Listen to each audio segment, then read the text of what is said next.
ವರ್ಷ ಆಯ್ತು. 30 ವರ್ಷದಿಂದಾನು ಏನು ಬದಲಾವಣೆ ಇಲ್ಲ. ಹೆಂಗೈತೋ ಇವಾಗೂ ಹಂಗೆ ಐತೆ. ಇವಾಗ ಇನ್ನ ಅಧ್ವಾನ ಜಾಸ್ತಿ ಆಗೈತೆ. ರಾಜೀವ್ ಗಾಂಧಿ ಬಡಾವಣೆ ವಾಲ್ನಾ ಮುಡಿಸ್ತಾ ಪಾರ್ಕಲ್ಲಿ ಮೂಲಭೂತ ಸೌಲಭ್ಯಗಳು ನಮಗೆ ಸಮಸ್ಯೆ ಇದೆ. ಒಂದು ನೀರಿನ ಸಮಸ್ಯೆ ಆಗಿರ್ಬೋದು, ಒಂದು ಲೈಟಿನ ಸಮಸ್ಯೆ ಆಗಿರ್ಬೋದು, ಚರಂಡಿಗಳ ಸಮಸ್ಯೆ ಆಗಿದೆ. ಬಹಳಷ್ಟು ಸಮಸ್ಯೆಗಳಾಗ್ತದೆ. ನಾವು ಇಲ್ಲಿ ಜೀವನ ಮಾಡೋಕ್ಕೆ ಸ್ವಲ್ಪ ಕಷ್ಟಕರ ಆಗ್ತಾ ಇದೆ. ಒಂದು ಆಟೋ ಬರಲ್ಲ, ಏನು ಹೆಚ್ಚು ಕಡಿಮೆ ಆದರೆ ಯಾವ ಗಾಡಿನೂ ಬರಲ್ಲ.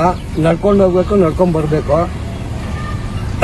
ನೀರು ಸೌಕರ್ಯ, ನೀರು ತಿಂಗಳಿಗೊಂದ್ಸಲ ಬರ್ತದೆ.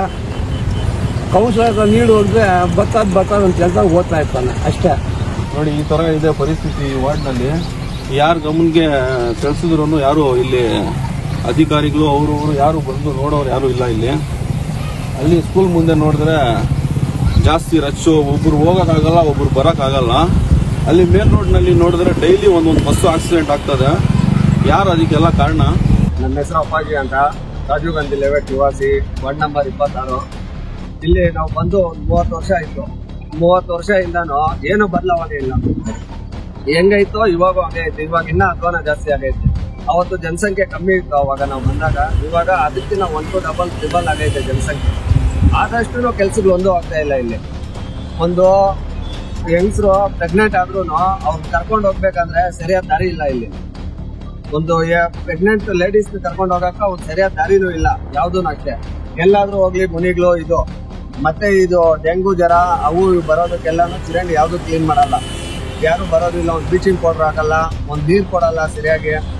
ಅವಾಗಾದ್ರೆ ಒಂದು ಹೆಚ್ಚು ಕಮ್ಮಿ ಬರ್ತಾ ಇತ್ತು. ಇವಾಗಂತೆ ನೀರೇ ಇಲ್ಲ. ಇವಾಗೂ ಅಷ್ಟೇ ವಾರ್ಡಲ್ಲಿ ಬಿಟ್ಟು ನೀರು ಸುಮಾರು ಒಂದು 20-25 ದಿವಸ ಆಗೈತೆ. ಇವತ್ತವರೆಗೂ ನೀರಿಲ್ಲ. ಏನೋ ನಾವು ಟ್ಯಾಂಕರ್ ಕರ್ಸ್ಕೊಂತೀವಿ, ಹಾಕ್ಸ್ಕೊಂತೀವಿ. ಬೇರೆ ನಮ್ಕಿನ್ನ ಇನ್ನ ಜಾಸ್ತಿ ಜನ ಬಡವರು ಇದಾರೆ. ಇಲ್ಲಿ ಯಾರು ಸಾವುಕಾರ ಇಲ್ಲ, ಯಾರು ಭಿಕ್ಷಾಟ್ಸ್ ಅಂತವ್ರು ಯಾರು ಇಲ್ಲೇ ಇಲ್ಲ. ಇಲ್ಲ ದಲಿತರು, ಅಲ್ಪಸಂಖ್ಯಾತರೇ ಇರೋದು ಇಲ್ಲಿ. ಅದ್ರಗೋಸ್ಕರ ನಾನೇನ್ ಹೇಳ್ತೀನಿ ಅಂದ್ರೆ, ಇಲ್ಲಿ ನೀರ್ ಕೊಂಡ್ಕೊಳ್ಳೋದು ಕೂಡ, ಕುಡಿಯೋ ನೀರು ಕೂಡ ಕಾಸು ಕೊಟ್ಟು ಕೊಂಡ್ಕೋಬೇಕಂದ್ರೆ ಇನ್ನ ಇದು ಇವ್ರ ಅಫಿಷಿಯಲ್ ಇದ್ದು ಏನೋ ಮಾಡಕ್ ಅವಶ್ಯಕತೆ ಇಲ್ಲ ಇಲ್ಲಿ. ಅದ್ರಿಂದ ನಮ್ಮ ಹೆಸರು ಕೆ ಶಶಿಕುಮಾರ್ ಅಂತ, ರಾಜೀವ್ ಗಾಂಧಿ ಬಡಾವಣೆ ವಾಲ್ನಾ ಮುಡಿಸ್ತಾ ಪಾರ್ಕಲ್ಲಿ. ನಾವು ಇಲ್ಲಿ 30 ವರ್ಷಗಳಿಂದ ಇಲ್ಲಿ ಜೀವನ ಮಾಡ್ತಾ ಇದ್ದೇವೆ. ಇಲ್ಲಿ ನಮಗೇನಪ್ಪ ಸಮಸ್ಯೆ ಅಂದರೆ, ಮೂಲಭೂತ ಸೌಲಭ್ಯಗಳು ನಮಗೆ ಸಮಸ್ಯೆ ಇದೆ.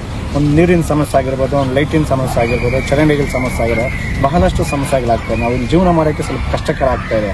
ಯಾಕೆಂದರೆ ಇವಾಗ ರಾತ್ರಿ ಟೈಮ್ ಮಳೆ ಜಾಸ್ತಿ ಆಗ ರೋಡುಗಳು ಸರಿ ಇರಲ್ಲ, ರಸ್ತೆಗಳು ಸರಿ ಇಲ್ಲ. ಹೋಗ್ಬೇಕಾದ್ರೆ ಹೆಚ್ಚು ಕಮ್ಮಿ ಆಗ್ತಾರೆ. ಆ ಹೆಚ್ಚು ಕಮ್ಮಿ ಆದಾಗ ಮತ್ತೆ ಈ ರೋಡಿಗೆ ಸೈಡಲ್ಲೆಲ್ಲ ಚಿಕನ್ ವೇಸ್ಟ್ ಎಲ್ಲ ತಗೊಂಬಂದು ರೋಡಲ್ಲಿ ಬಿಸಾಕ್ತಾವ್ರೆ. ಅದರಿಂದ ದುರ್ವಾಸನೆ ಬಿದ್ದು ನಾಯಿಗಳೆಲ್ಲ ಜಾಸ್ತಿ ಆಗ್ತಾ ಇದೆ. ಅದರಿಂದ ಕೂಡ ಸಾಕಷ್ಟು ಜನಗಳಿಗೆ ಸಮಸ್ಯೆ ಆಗ್ತಾ ಇದೆ. ಒಂದು ಆಸ್ಪತ್ರೆಗೆ ಹೋದ್ರೂ ನಮ್ಗೆ ಸಮಸ್ಯೆ ಆಗ್ತಾಯಿದೆ. ಬಹಳಷ್ಟು ಸಮಸ್ಯೆ ಆಗಿದೆ. ಈಗ ಈ ಮಧ್ಯದಲ್ಲಿ ನಾವು ಅಧಿಕಾರ ಗಮನಕ್ಕೂ ಒಂದು ಲೆಟರ್ ಕೊಟ್ಟಿದ್ದೀವಿ. ನಮ್ಮ ಸಂಘಟನೆ ಪರವಾಗೂ ಒಂದು ಲೆಟರ್ ಕೊಟ್ಟಿದ್ದೀವಿ. ಯಾವುದೇ ರೀತಿಯ ಸ್ಪಂದಿಸಿಲ್ಲ. ಮಾತಿ ಒಂದು ಆಶ್ವಾಸನೆ ಮಾತ್ರ ಕೊಡ್ತಾ ಇದ್ದಾರೆ. ಬಹಳಷ್ಟು ಸಮಸ್ಯೆಗಳಾಗ್ತಾ ಇದೆ. ರಾತ್ರಿ ಟೈಮ್ ಆದರೆ ರಾತ್ರಿಯಲ್ಲಿ ನಡಿಬೇಕಾದ್ರೂ ಕೂಡ ನಮಗೆ ದೀಪಗಳ ವ್ಯವಸ್ಥೆ ಜಾಸ್ತಿ ಕಷ್ಟಕರ ಆಗಿದೆ. ಆ ದಾರಿಯಲ್ಲಿ ನಡೆಯೋಕ್ಕಾಗಲ್ಲ. ಎಷ್ಟು ನಾಯಿಗಳು ಹೊರಡ್ತಾ ಇದೆ. ಅದಕ್ಕೆ ವಾರ್ಡಿನಲ್ಲೇ ಎಲ್ಲ ಮುಖಂಡರು ನಾವು ಸೇರಿ ಇದೊಂದು ವಿಡಿಯೋ ಮಾಡಿಬಿಟ್ಟು ತಮ್ಮ ಗಮನಕ್ಕೆ ಬರಬೇಕು. ತಮ್ಮ ಗಮನಕ್ಕೆ ಎಚ್ಚೆತ್ತುಕೊಂಡ್ರೆ ಮುಂದಿನ ದಿನಗಳಲ್ಲಿ ನಾವು ಬಹಳ ಹೋರಾಟ ಮಾಡಬೇಕಾಗುತ್ತದೆ.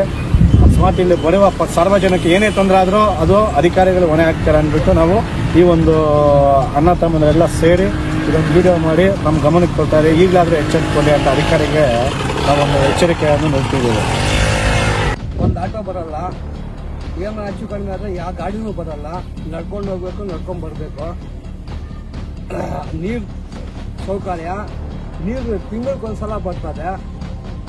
ಕೌನ್ಸಿಲರ್ ನೀರು ಹೋದ್ರೆ ಬರ್ತದೆ ಅಂತ ಹೇಳ್ತಾ ಓದ್ತಾ ಇರ್ತಾನೆ ಅಷ್ಟೇ. ಅವ್ನು ನೀರಿಗೆ ಅವ್ನು ಕಾಸು ಕೊಟ್ಟರೆ ನೀರು ಬಿಡ್ತಾನೆ, ಇದು ಬಿಡೋದೇ ಇಲ್ಲ.